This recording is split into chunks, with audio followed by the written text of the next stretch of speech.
The Wolf Girl of Devil's River, Texas. The Wolf Girl is a real incident or tale about a young woman who was spotted wolf pack hunting alongside them. There is a certain appeal to tales of savage kids. What if animals adopted us instead of other people to raise us? Were we going to keep our humanity, or would we just turn into a snarling beast? Stories of wild kids make us wonder what it means to be human and raise questions about the relative importance of nature and nurture. These kinds of tales are well known all throughout the world. One peculiar and enigmatic tale of a feral child, who was allegedly reared by wolves to become a legend, originates in the southwest regions of the United States and Mexico. From Del Rio, Texas, head northwest into the desert until you reach Devil's River. Where Dry Creek merges with Devil's River, a trapper by the name of John Dent and his wife Molly settled in the 1830s. Dent sought out beaver, which were common in that area. He and Molly constructed a hut out of brush, and close to it, they erected an arbor to provide shade. When Molly Dent got pregnant, John Dent rode his horse to their farthest neighbors when she was about to give birth to their child. To the man and his wife he remarked, "My wife is having a baby. Can you assist us?" They agreed to arrive right away.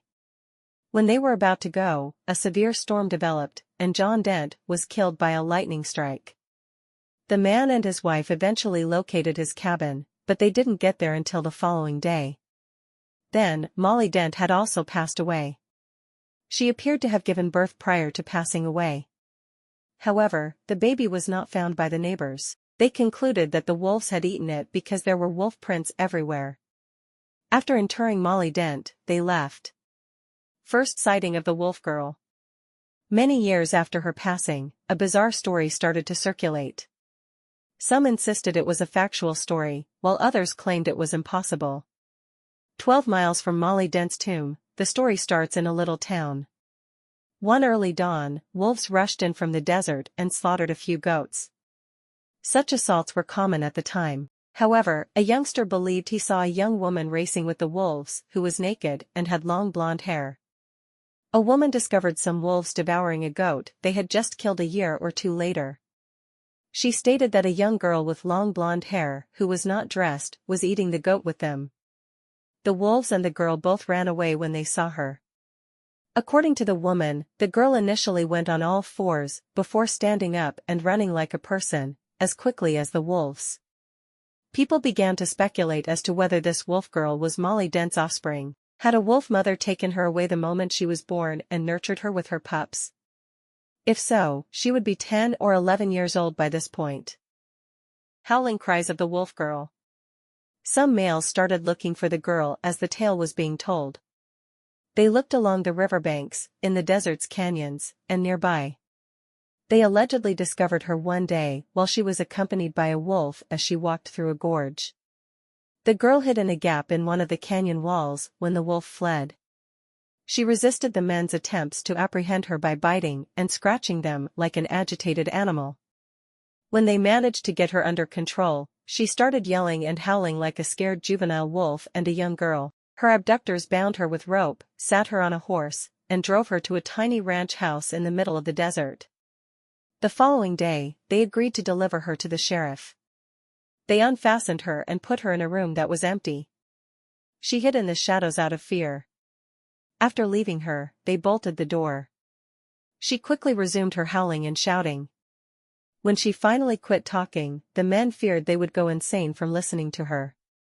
Wolves howled in the distance as night fell. People claimed that the girl responded by howling each time they stopped. According to the legend, wolf howls could be heard coming from all sides and becoming closer and closer. Wolves suddenly attacked the horses and other livestock, as though a signal had been delivered. The men charged into the shadows while firing their weapons. There was a tiny window in the room where they left the girl, high up in the wall. They nailed a plank over it. She dislodged the plank, squeezed through the window, and vanished. There was no sign from the girl for years. Then one day, not far from Devil's River, a group of men on horses rounded a curve in the Rio Grande. They claimed to have witnessed a young woman feeding 2 wolf puppies while sporting long blonde hair. She grabbed the puppies and fled into the brush as soon as she spotted the males. They followed her on their horses, but she soon dispersed. They looked everywhere, but they couldn't find her. The wolf girl's last known act is that. The story concludes there in the desert, close to the Rio Grande. Ghost of the Wolf Girl. Strange tales have persisted into more recent times, but as people's memories of the wolf girl faded, it turned into a kind of local folklore, because there have been sporadic reports of seeing the wolf girl's ghost prowling through the wilderness, usually described as a white apparition with long hair that runs around on all fours before disappearing into thin air. It appears that, if the wolf girl ever existed, she hasn't really gone anywhere even after passing away.